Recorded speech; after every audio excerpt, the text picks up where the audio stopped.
তবে জাতীয় নির্বাচনের আগে জনগণ চায় মৌলিক কিছু সংস্কার হতে হবে। অনেকে বলছেন সংস্কার বড় কথা নয়, মানুষ কিভাবে খেয়ে বেঁচে থাকবে এটা বড় কথা। মানুষ খেয়ে বেঁচে থাকার জন্যই সংস্কার প্রয়োজন, যাতে নির্বাচনে কালো টাকা এবং পেশি শক্তির প্রভাব সৃষ্টি না হয়, এই জন্যই সংস্কার প্রয়োজন। যাতে প্রত্যেকটা নরনারী তার ভোট দিয়ে স্বস্তি বোধ করে তার পছন্দের মার্কা এবং ব্যক্তিকে বাছাই করে নিতে পারে, তার জন্যই সংস্কারের প্রয়োজন। যাতে দেশের প্রত্যেকটি যুবক যুবতী যাদের বয়স হয়েছে 18 থেকে উপরে, তারা যেন তার নিজের ভোটটা নিজে দিতে পারে, এই জন্য সংস্কারের প্রয়োজন। যাতে প্রবাসে থাকা আমাদের সহযোদ্ধারা যারা এই 24 সালের সংগ্রামকে, আন্দোলনকে, লড়াইকে সফল করার জন্য বিদেশের মাটিতে মিছিল করে জেলে গিয়েছে, তাদের ভোট নিশ্চিত করার জন্য সংস্কারের প্রয়োজন।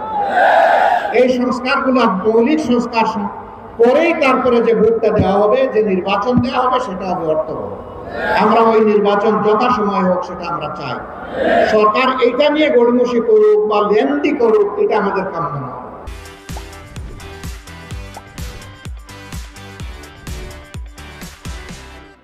আবার এটা আমরা বলবো না যে 1 মাসের মধ্যে নির্বাচন দিয়ে দাও, কারণ আমরা জানি 1 মাসের মধ্যে সংস্কার সম্ভব নয়। আমরা তাই মূল থেকে বলে এসেছি যৌক্তিক সময়ের মধ্যেই নির্বাচন দিতে হবে। এখন এই নির্বাচনটা কিভাবে, পেশি শক্তি প্রভাব মুক্ত হওয়ার জন্য আরেকটা মৌলিক দাবি আমরা পেশ করেছি। এটি হচ্ছে আমাদের ভোটের আনুপাতিক হারে এই নির্বাচন হবে। যেই দল যত % ভোট পাবে সেই দল সংসদে ততটা আসন পাবে। এতে করে অনেক ছোট দল আছে, তাদের মধ্যে অনেক দেশপ্রেমিক আছে, জ্ঞানী মানুষ আছে, অভিজ্ঞ নেতা আছে, তারাও তখন সংসদে যাওয়ার সুযোগ পাবে। জনগণের একটা ভোট আর নষ্ট হবে না, কারণ আনুপাতিক হারে ভোট হওয়ার কারণে যিনি 42% পেয়ে এমপি হলেন আর যিনি 41.9% পেয়ে ফেল করলেন, ওই ফেল করার লোকের ভোটাররা বলবে না যে আমার ভোটটা নষ্ট হয়ে গেল। তখন প্রত্যেকটা ভোট কাজে লাগবে ইনশাআল্লাহ। আর যেহেতু জায়গায় জায়গায় বিভিন্ন দল তার প্রার্থী দিবে, এই প্রার্থীদের মধ্যে সবাই ভালো মানুষ হয় না, অতীত ইতিহাস তাই প্রমাণ করেছে। এই জন্য ওখানে আর কোনো গডফাদার প্রতিযোগিতা করবে না, কারণ সে জানে না যে সে কত নম্বর সিরিয়ালে আছে। নির্দিষ্ট করে কারো কোনো আসন নেই। এখন বলবেন যে এলাকার উন্নয়ন কে দেখবে? যদি নির্দিষ্ট এমপি না থাকে, এলাকার উন্নয়ন দেখবে স্থানীয় সরকার। উপজেলা থাকবে, জেলা পরিষদ থাকবে, সেখানে পৌরসভা থাকবে, ইউনিয়ন পরিষদ থাকবে। দুনিয়ার সকল দেশে উন্নয়নের কাজ করে স্থানীয় সরকার। আর আমাদের দেশে স্থানীয় সরকারকে বঞ্চিত করে এই কাজের সমস্ত চাবি নিয়ে নেয় এমপি এবং মন্ত্রীরা। এটা অন্যায়। এই কাজের জন্য এমপি এবং মন্ত্রী নয়, সংবিধান বলে এই কাজ তাদের নয়। সংবিধান বলে একজন এমপি কিংবা মন্ত্রীর কাজ হচ্ছে তারা দেশের পলিসি নির্ধারণ করবে এবং স্থানীয় সরকারের মাধ্যমে সুষম উন্নয়ন করবে। আমরা আপনাদেরকে কথা দিচ্ছি, আল্লাহ যদি আপনাদের অন্তরে সেই ভালোবাসা এবং সমর্থন তৈরি করে দেন এবং জামাতে ইসলামী এবং ইসলামী দলগুলো যদি ক্ষমতায় যায়, আলহামদুলিল্লাহ আমরা হব আপনাদের সেবক, আমরা আপনাদের মালিক হব না। আমাদের এখন যে সম্পদ আছে এই সম্পদ কমবে, এটা 1 ইঞ্চি বাড়বে না।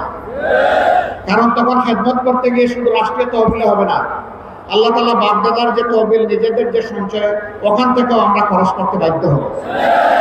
এখন সবাই আলহামদুলিল্লাহ, আগের নির্বাচনে তিনি 1 কোটির মালিক, পরের নির্বাচনে তিনি 100 কোটির মালিক।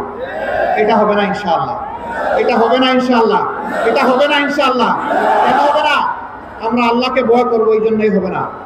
বলবেন প্রমাণ কি? প্রমাণ এখনই হাতে নাতে। 5 আগস্টের পরে অনেকে অনেক সামাজিক অপকর্মে জড়িয়ে পড়েছেন। আপনারা বলুন তো, ইসলামী দলের কর্মীরা কোথাও কি কোনো অপকর্মে জড়িয়ে পড়েছে? কোনো একটা ইসলামী দলের লোক না। কেন না? তারা আল্লাহ তাআলাকে ভয় করে। এই জন্য যারা আল্লাহকে ভয় করে এই সময়ে কোনো প্রতিশোধ নেয় নাই, গ্রাস মিটায় নাই, চাঁদাবাজি করে নাই, দখল বাণিজ্যে নিজেদেরকে উৎসর্গ করে নাই, ইনশাআল্লাহ জনগণের দায়িত্ব আসলে সেদিন এই দায়িত্বকে আমানত মনে করে আমানতের হেফাজত করবে ইনশাআল্লাহ। আপনারা জানেন 5 আগস্ট ফ্যাসিবাদ বিদায় নিয়েছে, কিন্তু ফ্যাসিবাদের বোঝা এখনো একজন মাত্র জাতীয় নেতার ঘাট থেকে সরানো হয়নি, তার নাম এটিএম আজহারুল ইসলাম।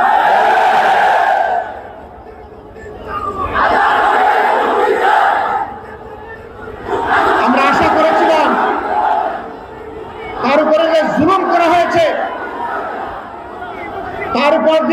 করা হয়েছে, রাষ্ট্রীয় এটা উপলব্ধি করে তাকে সম্মান দিয়ে দ্রুত মুক্তির ব্যবস্থা করবে। এখন পর্যন্ত তার মুক্তির ব্যবস্থা হয় নাই। এটি আমার দুর্বলতা। এই জন্য আমি সিদ্ধান্ত নিয়েছি, আল্লাহ যদি আমাকে হায়াতে বাঁচাইয়ে রাখেন, আগামী 25 তারিখ সরকার যেন আমাকে বন্দী করে।